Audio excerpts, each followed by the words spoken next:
Kaixo, Elgoibarko Meka Institutuan gaude, erizaintzako ziklo bat egiten, eta erakutsiko dizuegu zelan egiten den pertsona heldu bati bihotz bidiken berpistea.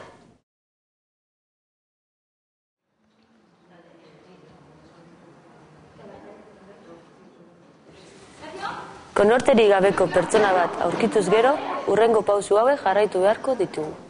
Ingurua ziurtatu, arrisku guztiak kenduz. Pertsonaren konortea egiaztatu, sorbaldak mugituz, eskuak presionatuz, galderak eginez.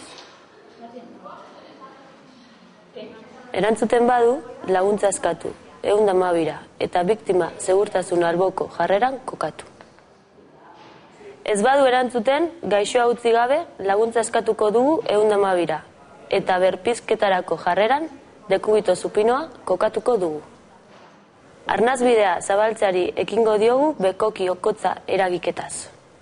Lepoko hiperestentzioa aldi berean bekokia eta okotza helduz. Arnasbidea zabalik mantenduz, arnasketa baieztatuko dugu. Arnasa entzun, ikusi eta sentituz. Arnasa normalki hartzen badu, segurtasun alboko jarreran jarriko dugu.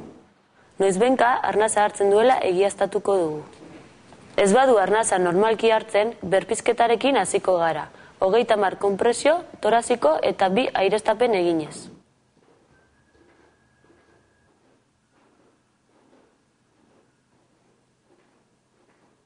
Bekoki okotza eragiketa ondo egitea oso garrantzitsua da, haizearen sarrera ziurta dezan. Zorosle berak gutxienez 32ko 5 ziklo egingo ditu 2 minututan gutxi gora bera, eta zikloak bata bestearen atzetik egingo dira atsedenik gabe. Ez utzi oinarrizko bihotz biriken berpiztea, salbuespen hauetan izan ezik. Gaixoak arnasa normalki hartzen badu, soroslea nekatzen bada, laguntza aurreratua heltzen bada.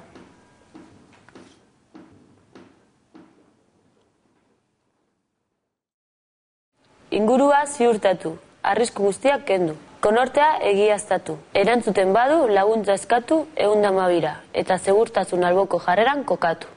Ez badu erantzuten laguntza eskatu 112 eta berpizketarako jarreran kokatu, dekubito supinoa. Arnasbidea zabaldu, bekoki okotza eragiketaz. Arnasketa egiaztatu, arnasa entzun, ikusi eta sentitu.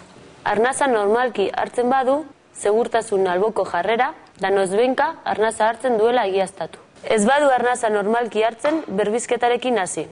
30 konpresio eta 2 aireztapen.